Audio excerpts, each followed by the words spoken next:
बहुत समय पहले की बात है। उत्तर भारत के एक छोटे से गांव में हरिदास नाम का एक साधारण किसान रहता था। उसके पास न बहुत धन था, न विद्या का घमंड। सुबह खेत में काम करना, शाम को घर लौटना और रात को थककर सो जाना, यही उसका जीवन था। लेकिन हरिदास के मन में एक खालीपन था। सब कुछ होते हुए भी उसे लगता था कि जीवन में कुछ अधूरा है। गांव के बाहर एक पुराना पीपल का पेड़ था। उसके नीचे कभी कभी साधु संत आकर बैठते थे।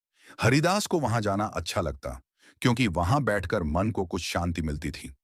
एक दिन उसने सुना कि पास के नगर में राधा स्वामी सत्संग हो रहा है और वहां एक महापुरुष आने वाले हैं, जिनके बारे में कहा जाता है कि वे आत्मा को उसके घर का रास्ता दिखाते हैं। हरिदास के मन में जिज्ञासा जागी। अगर सच में कोई ऐसा मार्ग है जो भीतर की शांति दे सकता है, तो मुझे अवश्य जानना चाहिए, उसने सोचा। सत्संग का पहला अनुभव अगले ही दिन वह नगर की ओर चल पड़ा। सत्संग स्थल पर पहुंचा तो देखा सैकड़ों लोग शांति से बैठे हैं। कोई शोर नहीं, कोई दिखावा नहीं। मंच पर बैठे महापुरुष का चेहरा तेज से भरा था, लेकिन आंखों में गहरी करुणा थी।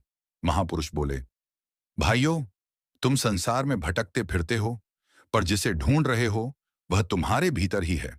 बाहर की दौड़ थका देती है, भीतर की यात्रा मुक्त कर देती है।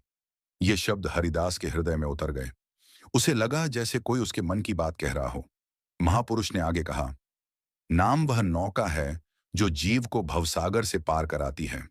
बिना नाम के साधना ऐसे है जैसे बिना दीपक के अंधेरी रात में चलना। हरिदास की आंखें नम हो गईं। पहली बार उसे लगा कि जीवन एक केवल पेट भरने का नाम नहीं है। गुरु से पहली भेंट सत्संग समाप्त होने के बाद हरिदास हिम्मत करके महापुरुष के पास गया। हाथ जोड़कर बोला, महाराज, मैं अनपढ़ और साधारण मनुष्य हूं। क्या मेरे जैसे व्यक्ति के लिए भी यह मार्ग है? महापुरुष मुस्कुराए। बेटा, सूर्य जब उगता है तो यह नहीं देखता कि सामने राजा खड़ा है या किसान। नाम का मार्ग भी सबके लिए समान है।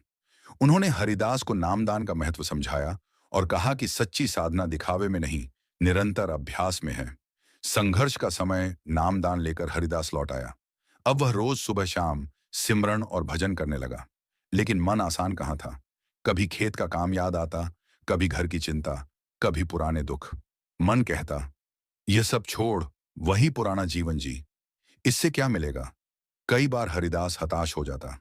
एक दिन उसने सोचा, शायद यह मार्ग मेरे लिए नहीं है। उसी रात उसने सपना देखा। उसने देखा कि वह घने अंधेरे जंगल में भटक रहा है। चारों ओर डर, सन्नाटा और अनजान रास्ते। तभी उसे दूर एक छोटा सा दीपक दिखाई दिया। वह दीपक धीरे धीरे उजाला फैलाने लगा और अंधेरा कम होता गया। नींद खुली तो हरिदास की